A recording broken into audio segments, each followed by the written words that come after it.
خدائی خدمتگار آزادی ہند کی ایک تحریک جو عدم تشدد کے فلسفے پر برطانوی راج کے خلاف صوبہ خیبر پختونخوا کے پشتون قبائل نے شروع کی تھی۔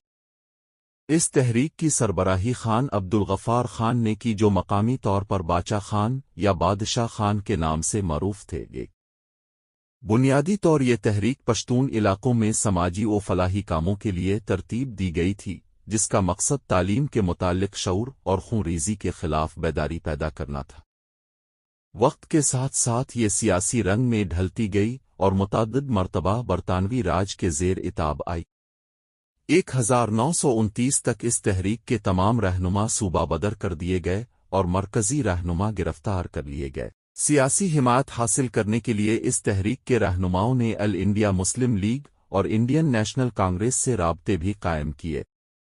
آل انڈیا مسلم لیگ کی حمایت نہ ملنے پر اس تحریک نے باقاعدہ طور پر 1929 میں انڈین نیشنل کانگریس سے الحاق کرنے کا فیصلہ کر لیا۔ کانگریس کی حمایت کے بعد برطانوی حکام پر سیاسی طور پر دباؤ میں اضافہ ہو گیا۔ دوسری طرف مسلم لیگی رہنماؤں نے بھی اخلاقی طور پر سیاسی قیدیوں کی حمایت شروع کر دی، جس کے بعد خان عبدالغفار خان کو رہا کر دیا گیا اور تحریک پر عائد پابندیوں کا خاتمہ کر دیا گیا۔ تزیرات ہند 1935 کے مطابق صوبہ خیبر پختونخوا میں بھی چھوٹے پیمانے پر انتخابی عمل شروع کیا گیا اور اسی کے بعد 1937 کے انتخابات میں خان عبدالغفار خان کے بھائی ڈاکٹر خان صاحب صوبہ خیبر پختونخوا کے وزیر اعلیٰ منتخب ہوئے۔